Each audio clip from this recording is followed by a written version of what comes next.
I'm never wearing a hoodie in a video ever again. I'm glad I did it for this series because it's funny, but I'm never doing it again because it is so f***ing hot right now. Are you an everyday nerd? Hit that subscribe button and turn on notifications so that you don't miss the next episode.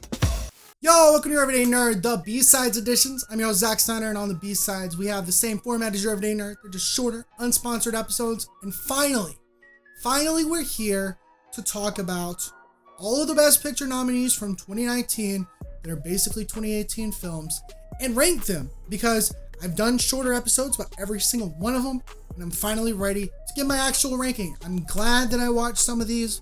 I'm not glad that I watched some of these. It was a really weird year for these Best Picture nominees, and I say this only by seeing all of the nominees from 2 years, last year and this year. Last year, I really enjoyed my time watching almost all of them, and it was such a quality difference between last year's and this year's nominees, because I've got 5 of those movies from last year on my shelf right now on Blu-ray, and the only one of these that I have on Blu-ray is Black Panther, and that's because of the MCU. I might buy a couple of these films on Blu-ray.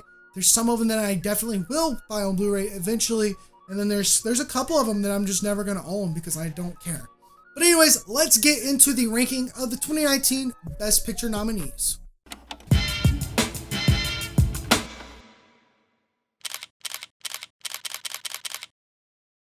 Number 8, A Star is Born. A Star is Born is boring. The fact that it was a Best Picture nominee is astounding to me. It wasn't quite as boring as something like The Post from last year, but I didn't enjoy it. I thought that Bradley Cooper and Lady Gaga's performances were fairly good. I thought their chemistry is the only thing that I really actually enjoyed about the film. Other than that, a lot of the filmmaking parts behind it is just boring. The plot is boring. It's a remake of a remake of a remake. I didn't care for the song Shallow or Swallow. Is it Shallow? I didn't care for Shallow as much as so many people did. And I did watch this with friends, and we kind of laughed at it most of the time because we were so bored. Maybe I should rewatch this on my own so that I can really get everything out of it. But honestly, I'm not looking forward to ever seeing this movie again. Number 7, Vice. Vice was surprising to me because it's a movie about Dick Cheney. And if you've already watched my video on it, you'll know that, why would they make a movie about Dick Cheney? It makes no sense to me. Other than that, though, I actually enjoyed this film a lot more than I thought I would.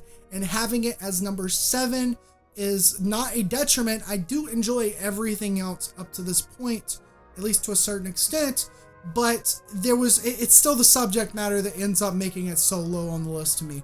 I don't care about Dick Cheney. I don't particularly care about the politics behind this movie, and that's just what it comes down to. Other than that, I really did like the editing in this. I know a lot of people didn't, but I thought it was just kind of wacky, and there's so many funny editing moments that I really appreciated. The performance of Christian Bale as Dick Cheney is great. His transformation is phenomenal. I need to watch more movies with Christian Bale in it. George Rockwell as Sam W. Bush. He was great. Seeing Sam Rockwell back in one of these Best Picture noms was awesome. I've really enjoyed him over the last couple of years, and he did a really good job in this. Amy Adams did fine. She was okay. Other than that, the rest of the cast, they were very serviceable. I'm still confused about Steve Carell being in the movie, but the plot was a lot better than I thought it was going to be. I thought this was going to be another boring movie like The Post was last year. Number 6 is Black Panther. And Black Panther is still Black Panther, and I'm still shocked that it was nominated for Best Picture. I do still enjoy this movie to a certain extent. I think that there are parts of it that I don't like everything to do with Claw and the other white dude. Everything else I pretty much enjoyed. I loved Eric Killmonger. Michael B. Jordan did such a fantastic job. I felt like Chadwick Boseman doesn't really add a whole lot of character to T'Challa, and that still bothers me. He doesn't really have much motivation in this film, and I felt like I'm hoping that in the sequel, which will inevitably come, we get more character to T'Challa. Other than that, there are definitely some visual aspects of this movie that are both good and really bad. The CGI fight scene at the end of the movie is laughable. It does look like a PS2 game, and the fact that this was nominated for like visual effects is astounding to me. But then you get really nice world building scenes, and I wouldn't say world building as far as a narrative structure. I would just say world building as far as that's a really pretty shot. I love how they set up Wakanda in this film, and I really do appreciate that. The music is also a big strong suit. I think that the score is good, but I don't think it's better as Infinity Wars. I think that the Kendrick Lamar soundtrack is still my favorite part about this. The fact that he was able to come in on a Marvel movie and do what he did with the soundtrack is awesome. I wish they had used more of his songs in the movie, but I guess I get why. Like, this is a PG-13 movie. Some of those songs are not particularly PG-13. I guess it makes sense.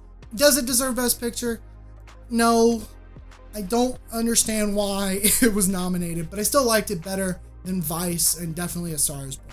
Number 5 is BlacKkKlansman, and I gotta say, this would be a little bit higher if I didn't enjoy everything else just a little bit more. The heart of BlacKkKlansman is the story that it is based off of. I really want to read the actual memoir because that's really interesting to me.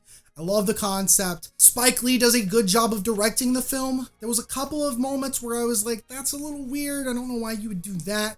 But other than that, overall, it's very solid. My only issue with this film, and it's one issue, that's it, is the like 10-minute scene towards the third act where they're sitting. I mentioned this in my video on the movie.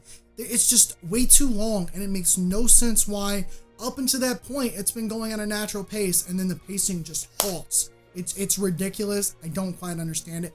Other than that, this is the first movie on this list that I would argue you definitely should watch from last year. Number 4 is Bohemian Rhapsody, and this was a movie that I thought I would hate. I just didn't really think I'd have that much interest in Queen or Freddie Mercury.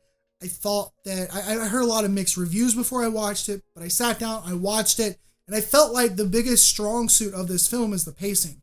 It goes by pretty quickly until the very end, where there's this 20-minute rock scene, and I know some people aren't a big fan of it. I thought that it was a good closer. It does last a little bit too long, but it's one of those things you can just kind of listen to when you're on your phone.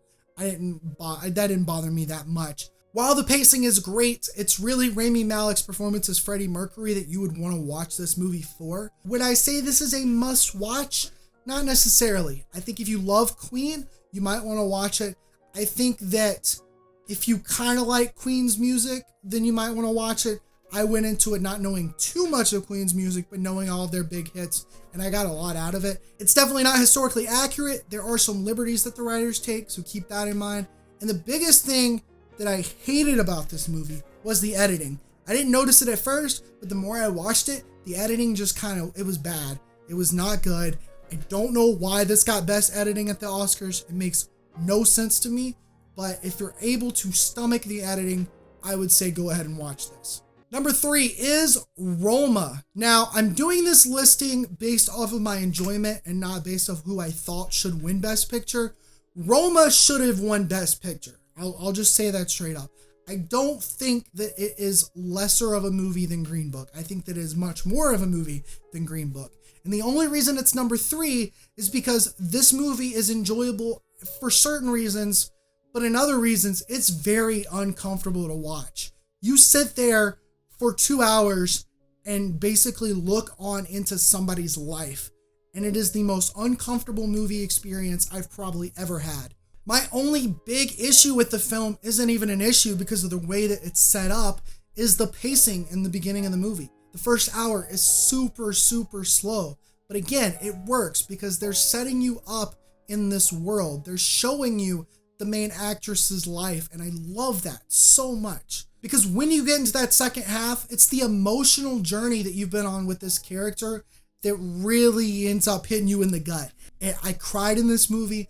I highly suggest watching it if you haven't already, based on the plot, but also like the filmmaking aspects. Masterful. This is a masterpiece. This is a movie that's going to be talked about for a long time. It should have won Best Picture because of the filmmaking aspects. The cinematography is great. The editing is great. The sound design is great. Everything about it is great, and I'm a bit shocked that it didn't win Best Picture, but it wasn't my most enjoyable film this year. And number 2 goes to The Favorite, which only beats out Roma because I wasn't uncomfortable watching most of this. I was uncomfortable watching some of this, especially the ending, which I'm not going to talk about. Lanthimos does such a great job of bringing us into these characters' lives. The acting performances are the big, strong suit of this film. The cinematography, the camera work, these are the reasons why you would want to watch The Favorite. But on top of that, the story is also super interesting. Emma Watson, is it Emma Watson or Emma Stone? I think it's Emma Stone.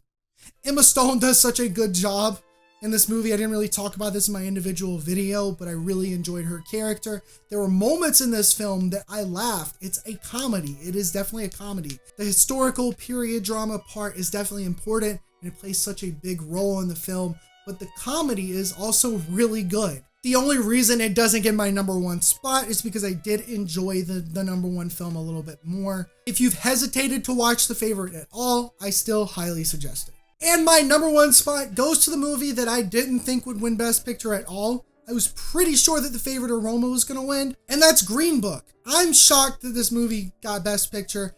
I don't think it's better than the other 2, but I did enjoy it more. And that's what it came down to. The character interactions between our 2 main leads in this movie are great. They're such an enjoyment to watch. There's heartwarming moments between the 2. There's funny moments between the 2. There's serious moments between the 2. And it all works really, really well. My only issue with this film, and I talked about this in the individual video, is that it is kind of scene after scene after scene of the exact same thing. That could be a turnoff to some people. It's not a deep movie. The message isn't really, I mean, it's like, yo, racism is bad. That's the message. Is there a problem with that? Absolutely. I think that they should have either gone more deep with it or took out a couple of questionable things.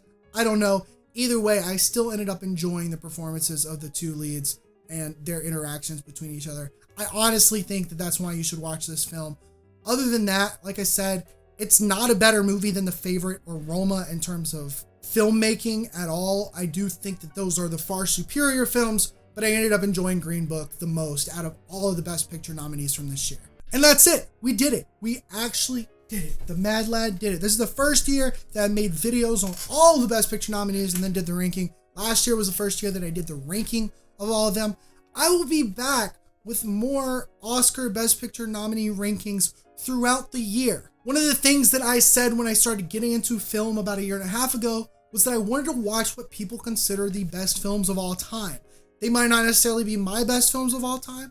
Obviously, a couple of the films from this year and from last year I didn't enjoy as much, but I do want to see what people think over the years. So I will be doing rankings of Best Picture nominees from every year. I'm also going to be doing the same thing from Best Animated Features, starting with this year's. That should come out in the next couple of weeks because I really want to see all those movies. I'm not going to try to do individual videos on all of them because that would just be too much. I don't think anybody would want to watch all of that. But I do want to see all of these films that people say are the best movies of all time. Again, I'm probably not going to agree with all of them, but some of them may end up being some of my favorites. This year, were any of these films my favorites? That's kind of a hard question. I think the top 3 are the only films that I'm like, yes, I really enjoyed this. Yes, I want to own this on Blu-ray. Yes, I'll watch it again in the future.